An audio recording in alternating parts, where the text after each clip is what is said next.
नमस्कार चिन्मय चिंतन अध्याय को आपण समस्त को स्वागत। सज्जन मंडली गत किछि दिन हम ओडिशा रे एक आश्रम को लेकिन चर्चा खूब जोर धरी। ओडिशा प्राय सबु गणमाध्यम एने टिकिनिकी खबर प्रसारण करिवार व्यस्त।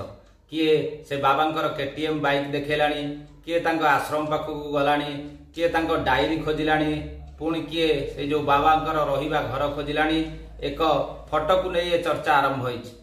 गणमाध्यम भाइराल होता गोटे फटोरे गोटे पिलाटीर पादरे तुलसी लगी बोली आम समस्ते देखा पाइलु। तापर यही चर्चा खूब जोर धरला। गणमाध्यम प्रतिनिधि माने सेठी गले, टिकिनिकी खबर संग्रह कले, से आश्रम कथा कहले। वैकुंठ धाम आश्रम नामित तो आश्रम बाबद रे जोरदार से चर्चा चलला। विरोध मध्य हैला। खाली गणमाध्यम नुहे, अनेक सामाजिक संगठन साधारण लोक मध्य एही विरोध को ओल्लै आसिले। सामाजिक संगठन माने सेठी पहुंची विरोध प्रदर्शन कले। किए से आश्रम कांथरे कादुओ लेसिलाणी तो किए तांको नारे थाना रे एफआईआर देलाणी। एमती विरोध जोरदार से बढ़ी चलला। जे धर्म नाम रे साधारण लोक को बोका बनाउची सेमानक प्रति ए विरोध होबा उचित। कथा जाय कि कोर्ट रे मध्य पहुंची सारलाणी। कोर्ट रे एक मामला दायर हेची से आश्रम भंगा जीवा को नै कि एबे से आश्रम भंगा को नैथिबा मामला कोर्ट रे विचाराधीन अछि। एठी एई घटना रे आउ किछि कथा मो मन को आसे, मु ताको आपण मानक सामने रखुछि। आम घर सालेपुर अंचल। गत किछि वर्ष तळे एई सालेपुर अंचल ले काश्मीर रो जने भयंकर आतंकवादी लुचि थिला। एठी ओडिशा पुलिस को किछि खबर नथिला। दिल्ली रु पुलिस आसिले एवं से आतंकवादी को धरि नै गले। जे तार संपूर्ण कार्यकलाप एठी रही चलाउथिला, एई सालेपुर अंचल ले चलाउथिला। जेतबेले पुलिस तार सूचना पाइ नथिले साधारण लोक बा सूचना केमिति पाइबो। सज्जन मंडली ये जो विरोध वर्तमान आम ये आश्रम आ बाबा को नहीं देखा पाऊचे। ओडिशा रे जड़े आतंकवादी धरागला तापर ये अंचल समाज बा ये जो समाजसेवी माने आज बाहरी विरोध करुँच से कहीं से आतंकवादी घर को गलेनी।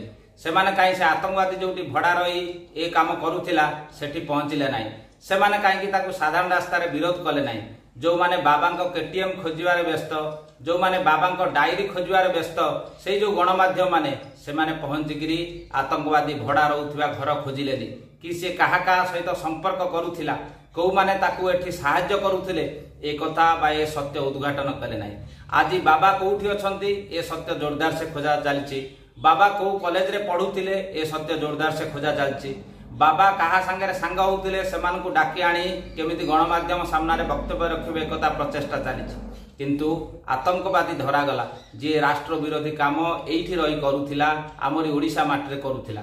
आतंकवादी सहित क्यों माने संपुक्त रही, क्यों माने तांको सहाय्य करुथिले, क्यों माने तांको जानी सुनी एठी शरण देइथिले, से कथा उपरे कोनोसी गणमाध्यम भी सेठी पहुंचकरी खबर संग्रह कले नाही।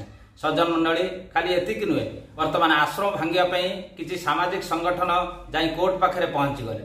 किंतु आतंकवादी एठी धरा गला परे मध्य कौन सामाजिक संगठन पहुंचले नाही जे से आतंकवादीर चेर कोठी लंबिची तार तदंत हेउ, कोर्ट एक कथा चिंता करू, अन्य मानकु डाकिकी पचरा उचरा करू। एक कथा पई कौन सामाजिक संगठन बाहरलेनी। साधारण लोक जो माने आज आश्रम दुआरे पाटितुंड करूछंती, एमती अनेक चरित्र बाहरले आमे विरोध करू।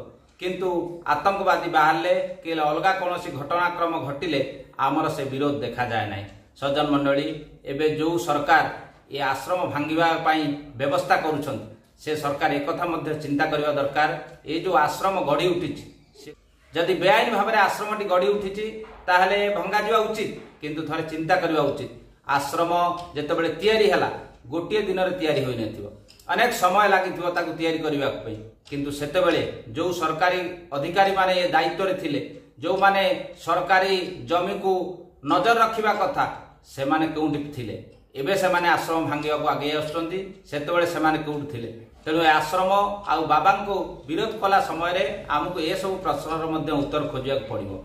धर्म नाम रे साधारण जनता को ठकुथिया व्यक्ति गिरफ हेउ बा तार विरोध हो, किंतु ता सहित ये जो प्रश्न मु आपण मानक सामने रखिली, एक कथार उत्तर मध्य आमको खोजिया पड़िबो। धन्यवाद। जय जगन्नाथ। नमस्कार।